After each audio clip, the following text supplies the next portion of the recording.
An Indian national who pocketed $20 million by fraudulently importing foreign workers through the H-1B visa program to the U.S. will be deported after he completes time in federal prison. Raju Kojari, a 45-year-old Indian-born U.S. resident, pleaded guilty to operating a cheap labor business where he brought nearly 1,000 foreign workers to the U.S. on the H-1B visa through fraudulent applications, according to the Washington Post. Every year, more than 100,000 foreign workers are brought to the U.S. on the H-1B visa and are allowed to stay for up to 6 years. That number has ballooned to potentially hundreds of thousands each year, as universities and nonprofits are exempt from the cap.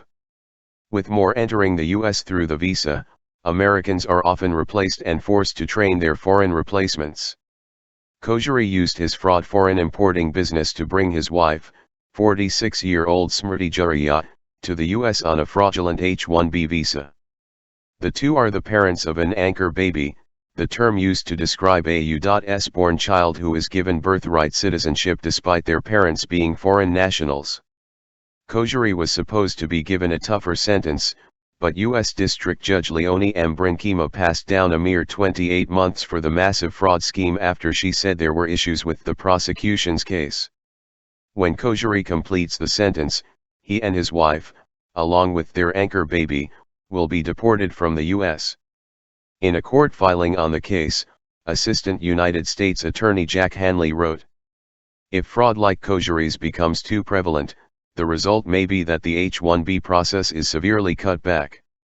That would be a major setback for those who use the program honestly and benefit from its availability." A year after Kojari entered the U.S. as a legal immigrant in 1999, he began the fraudulent business where he set up multiple companies that were solely designed to import Indian workers to the U.S. on the H-1B visa, but that at the time he claimed provided technology services. In return, after importing nearly 1,000 Indian workers, Kojari sent the workers to various corporations that used the cheap labor and paid him for the service of getting them the workers. In one instance, Kojari and his wife even tried to obtain a federal contract through the Small Business Administration.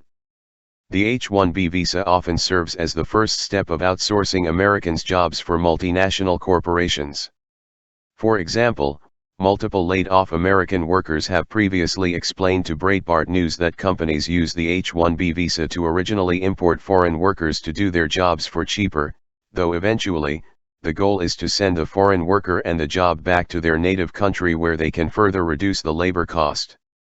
President Trump's administration has enacted multiple reforms with more to come to protect American workers from being replaced by H-1B foreign workers.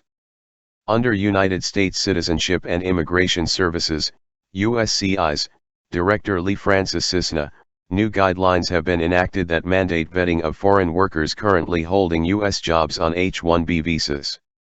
This is a break from previous administration's guidelines which gave a green light to H-1B foreign workers who were already in the U.S.